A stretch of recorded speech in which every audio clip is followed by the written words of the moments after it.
नमस्कार दोस्तों मित्रों। एक मेरे पास क्वेरी आई जिसमें कि ये कहा गया कि आपने 7.5 में बताया, आपने डिटेल अच्छा दिया, लेकिन आपने कोई उपाय नहीं बताया। तो मेरा मन किया कि आप छोटा सा वीडियो बना के आप जितने भी 7.5 से पीड़ित लोग हैं, चाहे वो मकर राशि के हों, चाहे वो कुंभ राशि के हों, चाहे मीन राशि के हों, तो 7.5 का थोड़ा सा उपाय तो होना चाहिए। आमतौर पर ज़्यादातर लोग यूट्यूब पे वीडियो देखते हैं, तमाम तरीके के उपाय लोग खूब सारे बता देते हैं, क्योंकि 7.5 एक ऐसा समय है कि जिनमें लोग कहते हैं ना कि अपने हिसाब से आपको कैश करा सकते हैं। आपकी प्रॉब्लम को देख करके आदमी अपने मतलब सिद्ध कर लेता है ज़्यादातर। तो ऐसी कोई चीज़ ना बता करके हम आपको बताते हैं कि एक बहुत ही सरल उपाय है। और सरल उपाय हैं, एक दो उपाय ऐसे हैं कि जिनको आप करेंगे तो आपको 7.5 में 100% आपको रिलीफ मिलेगा, और इतना ज़बरदस्त मिलेगा कि आपको लगेगा कि नहीं, काफ़ी अच्छा समय जा रहा है।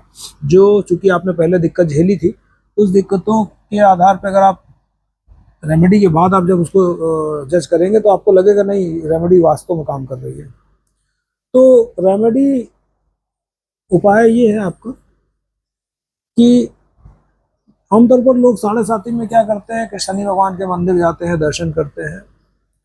और ये थोड़ा सा हम इसके सपोर्ट में नहीं रहते, क्योंकि अगर आप आज से 50 साल पीछे जाएं, 50 छोड़िए, आप मुश्किल से मुश्किल 30 साल 40 साल पीछे भी जाएंगे तो भी आपको कहीं पर शनि का मंदिर नहीं मिलेगा।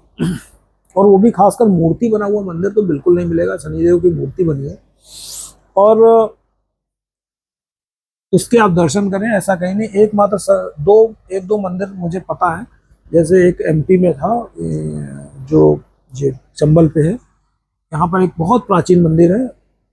मैं वहाँ गया नहीं, मुझे नहीं पता वहाँ प्रतिमा है कि नहीं है, लेकिन शनि शिंगणापुर में जरूर गया हूँ।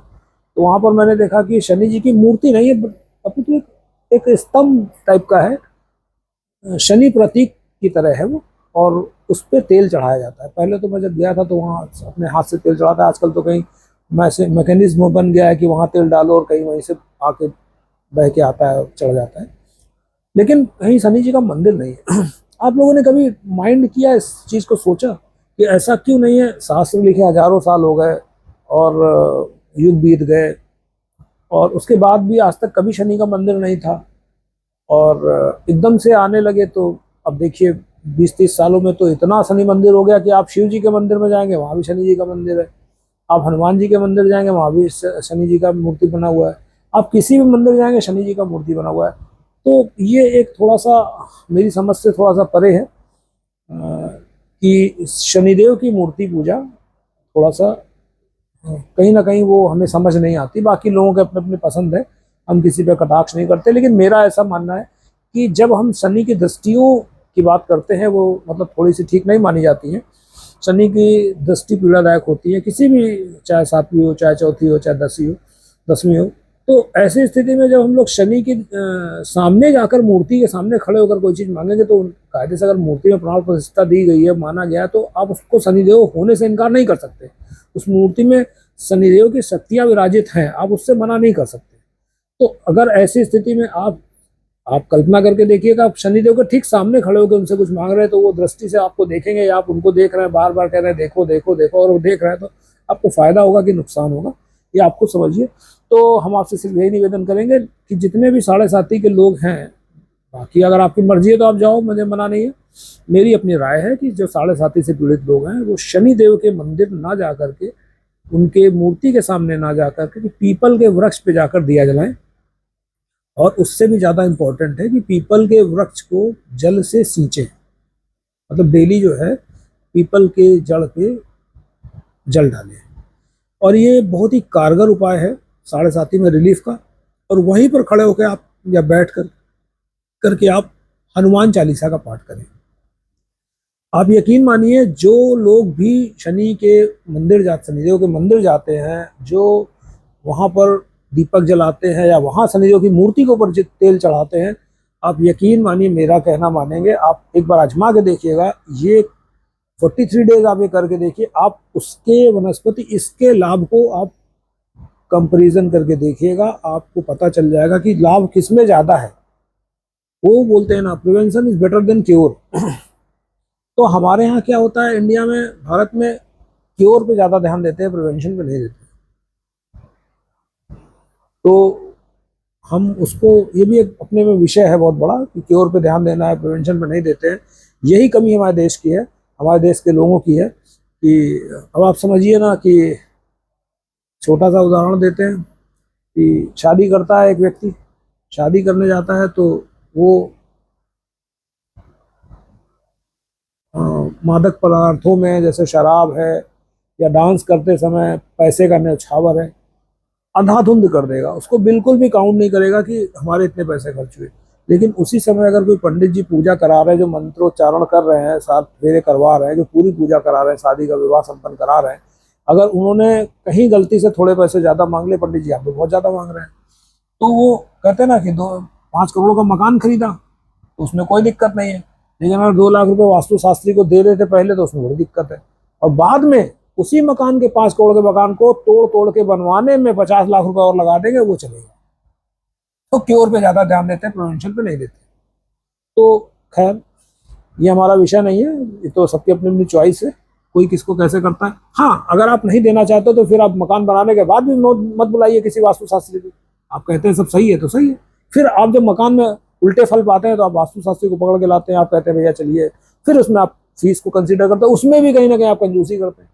आप ये नहीं सोचते, कोई भी हमारी जो पब्लिक है, हमारे दर्शक है, हमारे जो इंडियंस हैं, वो ये नहीं समझते कि आज हमने 1,50,000 रुपए खर्च करके या 1,00,000-2 लाख रुपए खर्च करके उस करोड़ रुपए के मकान को किसी प्रोफेशनल वास्तुशास्त्री से आपने बढ़िया से उसको प्रिडिक्ट करा लिया और चीज़ों को वैसे सेट कर दिया, तो जीवन भर की फुर्सत चली गई। जीवन भर छोड़िए, आपके मरने के बाद आपके जो बच्चे हैं, उनके बच्चे हैं, वो सब उसका लाभ लेंगे। लेकिन नहीं, आदमी क्या करेगा, 5 करोड़ का मकान बनाएगा और सोचेगा, और झूमर लगाएगा उसमें 2 लाख रुपए का। तो सोचिए, वो झूमर लगाएगा, भले वो 4 दिन बाद उस झूमर को परेशानी के कारण देखने का मन न करे, वास्तु शास्त्री को नहीं देगा।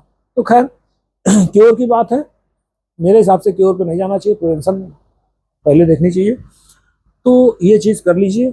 और इसके अलावा आपको एक उपाय और बताते हैं कि एक, कहते हैं ना, रामबाण उपाय। आपका कुंडली में कोई भी ग्रह खराब चल रहा हो, कैसी भी स्थिति हो, कितने भी परेशान हो, बस इस उपाय की शर्त सिर्फ इतनी है, मन आपका सच्चा होना चाहिए। जिस समय आप पूजा कर रहे हैं, आपका ध्यान पूजा में होना चाहिए। ये बड़ा कठिन काम है कि पूजा में आपका ध्यान हो, क्योंकि आमतौर पर आप 1-8 मिनट, आधे मिनट तो आप पूजा पे ध्यान लगाते नहीं, तो फिर तो मन हवा की तरफ भागता है, आपका मन उस जगह स्थिर नहीं होता। और जिस दिन आप मन केंद्रित कर लेते हैं तो आप खुद ही सन्यासी साधु हो जाते हैं। तो लेकिन फिर भी आपको जितना अधिकाधिक हो सके आपको ध्यान को अपने केंद्रित करना है, और सिर्फ आपको विष्णु सहस्त्र नाम का पाठ एक बार सुबह करना है। सुबह सुबह का मतलब ये नहीं कि आप 11 बजे दोपहर में कर रहे हैं, 10 बजे नहीं। अगर आप परेशान हैं, आप दुनिया भर के सारे उपाय करके थक चुके हैं, तो आप सिर्फ एक बार कीजिए, विष्णु सहस्त्र नाम का पाठ कीजिए सुबह। मैक्सिमम सूर्योदय से पहले उठ के जब आप कर रहे हो तो सूर्योदय हो रहा हो, कोशिश कीजिए। अगर ये चीज़ हो रही हो, आप यकीन मान के देखिए, आप इसको करना स्टार्ट कीजिए। अगर आपको फर्क देखना है तो आप सिर्फ 40 दिन के अंदर देख लीजिए, और 40 दिन के अंदर फर्क देखने के बाद भी आप इसको छोड़िए नहीं, आप इसको कंटिन्यू करते रहिए।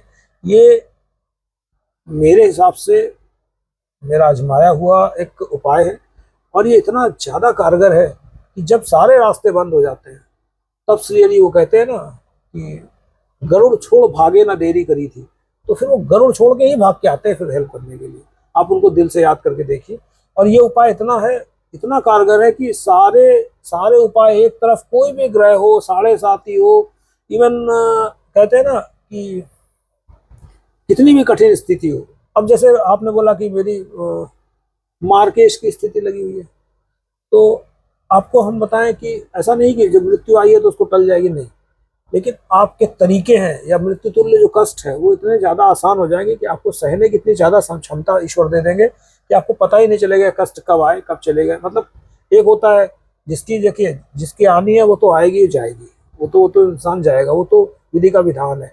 लेकिन एक होता है वो छटपटा के जाता है, एक होता है आराम से निकला और प्राण चले गए, तो वो होता है। तो जो चीज़ है उसको काट तो नहीं सकते, लेकिन हाँ ये चीज़ है कि इससे आपके जो है कष्ट बहुत ही न्यूनतम हो जाएंगे, बहुत ही कम हो जाएंगे, और आपको राहत मिलेगी, इससे बहुत ही ज़्यादा राहत मिलेगी। और हाँ, अगर आपके जीवन में कोई परेशानियां आए, भाई अभी तो हमने मृत्यु तुल्य कष्ट की बात की, मार्केश की बात की, लेकिन अगर इसके अलावा परेशानी, तो आप यकीन मानिए, श्रद्धा पूर्वक आप पाठ करेंगे, आप यकीन मानिए, मेरा कहना मानिए, मेरी बात पे विश्वास कीजिए, नहीं तो आजमा के देख लीजिए, आपको विष्णु सहस्त्रनाम से ज्यादा जबरदस्त कोई, आप इसको 1000 नाम मत समझिएगा कि मात्र ये 1000 नाम है, नहीं नहीं, ये 1000 नाम का जो सीक्वेंस बनाया गया है, ये कुछ इस तरीके से है कि नासा ने भी सिद्ध कर दिया है। आप कभी भी गूगल करके देख लीजिएगा कि नासा ने भी सिद्ध किया है कि सुबह उठ के सुबह सो के उठने से समय विष्णु सहस्त्रनाम, और शाम को सोते समय ललिता सहस्त्रनाम आप पढ़िए, आपकी जीवनचर्या बदल जाएगी।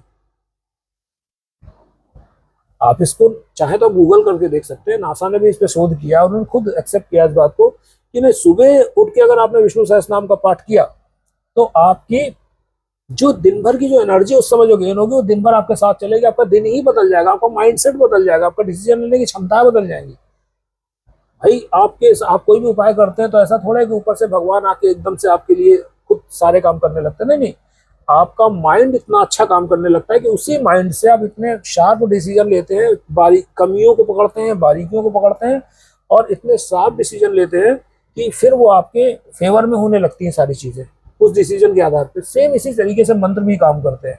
तो आप मेरे हिसाब से एक बार आप जो भी मेरे दर्शक देख रहे हैं या हमें आगे भी देखेंगे, क्योंकि वीडियो तो मैं आज बना दूंगा, हो सकता है मेरा वीडियो आगे चलता रहे, लोग देखते रहे, तो वो आजमा के देखेंगे कि विष्णु सहस्त्रनाम एक वास्तव में बहुत ही रामबाण कहेंगे ना, सबसे ज्यादा प्रभावशाली उपाय है किसी भी ग्रह के लिए। क्योंकि सारे ग्रहों में आत्मा किसकी है, आत्मा रूपी जो बसी हुई है वो भगवान विष्णु की है। बनाया भगवान शिव ने है सारे ग्रहों को, लेकिन उसमें आत्मा डाली गई है भगवान विष्णु के देवताओं की।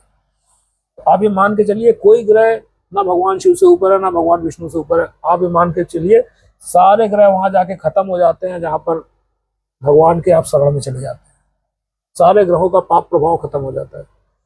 तो आप इसको मेरे कहने से एक बार आजमा के देखिएगा।